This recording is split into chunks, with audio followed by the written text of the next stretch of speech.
After winning $85 million, my husband demanded a divorce and kicked me out on the street. He stood in the doorway of our penthouse, tossing a single garbage bag of my clothes onto the wet pavement, his new 21-year-old girlfriend smirking right behind him.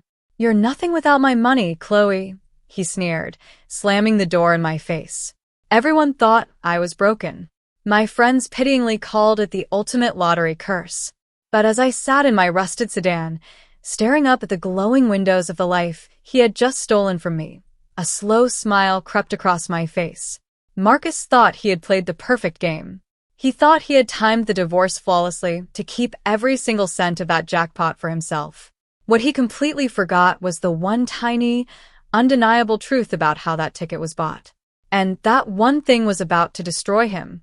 My name is Chloe, and at 27 years old, I learned exactly how much a human soul costs.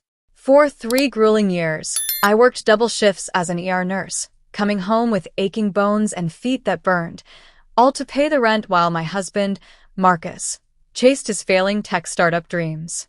I didn't mind the sacrifices. I believed in him, and I believed in our love. Then came a rainy Tuesday evening when I stopped at a gas station for a cheap coffee and bought a lottery ticket on a whim. We didn't just win. We hit the jackpot.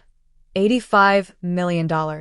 But the moment the money hit the bank, the man I loved vanished. Within 3 weeks, Marcus's warmth turned to absolute ice. He stopped looking me in the eye, started staying out late, and suddenly looked at our modest life with pure disgust.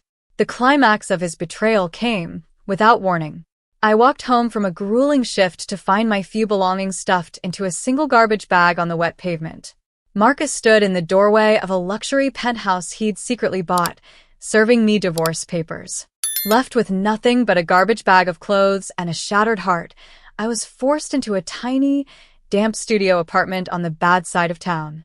The transition from the promise of $85 million to counting pennies for groceries was dizzying, but Marcus wasn't done punishing me for simply existing. He hired the most ruthless, expensive corporate lawyers in the city, using every underhanded legal loophole imaginable to drag out the divorce proceedings. They buried me in paperwork, intentionally stalling every meeting to run up my own legal bills, trying to starve me out financially so I'd sign a pathetic, insulting settlement. Meanwhile, Marcus made sure his newfound cruelty was on full display. He bragged about his massive wealth online, posting photos driving pristine European sports cars, boarding private jets, and lounging on yachts in the Caribbean with his new girlfriend. In public statements through his legal team, he used pure arrogance, fully confident that I lacked the financial stamina to fight him. He believed he had insulated himself perfectly behind a wall of high-priced attorneys and that I had absolutely no legal ground to touch a single cent of that jackpot. Before I tell you how the rest of this nightmare unfolded, I want to take a quick second to welcome you all. Please take a moment to drop a comment below letting me know the city or country you are watching from today. It genuinely means the world to me to see how far my story travels. And while you're down there, leave a guess about the fatal mistake Marcus made. Because right around that dark time, sitting on the cold floor of my studio apartment, the tears finally stopped. I refused to let him destroy me. I opened my old banking app, tracing back the digital breadcrumbs of our life before the money changed him. That was the exact moment my breath caught in my throat. Marcus thought he had played the perfect game, but in his absolute rush to erase me, he completely overlooked one vital piece of evidence that changed everything. The next morning, I took that digital evidence straight to a brilliant, aggressive attorney named Evelyn, who specialized in high-asset division. As we reviewed Marcus's timeline, the sheer calculation of his betrayal became obvious. He had timed the lottery ticket redemption perfectly, filing a formal separation notice just hours before claiming the jackpot to ensure it looked like individual property. He thought he was a genius. However, Marcus forgot one crucial detail. The ticket wasn't bought with cash. He assumed a lottery ticket was untraceable, but I had purchased it using my personal debit card. More importantly, that card drew from a joint account Marcus had illegally drained the exact day before to pay his startup debts. He had left the account with a negative balance, meaning my bank's overdraft protection, which was tied solely to my nursing salary, had covered the exact purchase price of the winning ticket.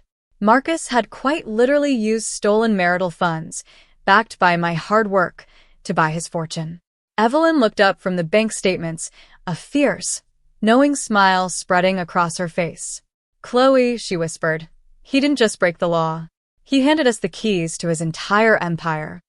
Instead of reacting or letting Marcus know we were onto him, I chose to play the role of the completely defeated, broken ex-wife. Under Evelyn's brilliant guidance, I kept my head down, lived frugally in my tiny apartment, and instructed my legal team to offer zero resistance during the preliminary phone calls. This complete lack of fight gave Marcus exactly what he wanted, a false sense of absolute security. While he was busy spending thousands on designer clothes and celebrating his inevitable victory, Evelyn and I were quietly working behind the scenes, legally subpoenaing bank server logs, securing high-definition security footage from the convenience store, and locked down exact transaction timestamps. Marcus fell right into the trap. Believing I was entirely bankrupt and too exhausted to continue fighting, his lawyers rushed to schedule a final court hearing. He wanted to force my signature on a binding release form that would legally bar me from ever claiming a single dime of his wealth in the future. He was so eager to finalize the divorce and marry his new girlfriend that he didn't even bother to verify our defense. He walked into that final week completely blind to the storm that was about to erase his smile forever. The air inside the courtroom was heavy, and Marcus sat across from me looking incredibly smug, flanked by his high-priced legal team. His new girlfriend sat in the front row of the gallery, checking her nails and smirking as if my defeat was already a foregone conclusion. Marcus leaned back in his chair, adjusting his expensive suit, fully expecting me to sign away my life for the pathetic pittance his lawyers had offered. But the second the judge called the session to order, Evelyn stood up, completely changing the energy in the room. With total confidence, she presented the judge with our undeniable digital paper trail.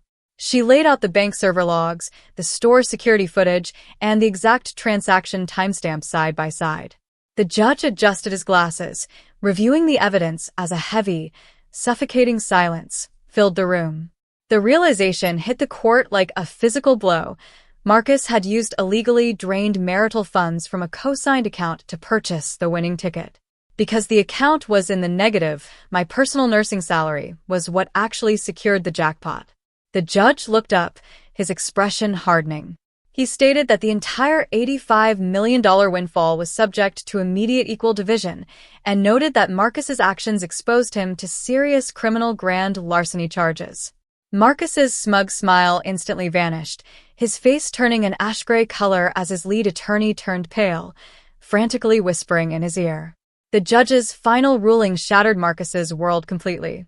Because of his deliberate attempt to defraud the court and hide the lottery assets, the judge awarded me a staggering 80% of the entire $85 million jackpot, along with the luxury penthouse. Marcus was left buried under mountains of legal fees and faced a severe, ongoing criminal investigation for grand larceny. Today, I am speaking to you from the terrace of my beautiful new coastal home, watching the waves crash against the shore. I am finally free, living a life built on true justice. Thank you so much for staying with me until the very end of my journey. If you love seeing karma strike back, make sure to like this video and subscribe to the channel. I am leaving 2 other shocking stories right here on the screen for you. Click on one right now, and I will see you there.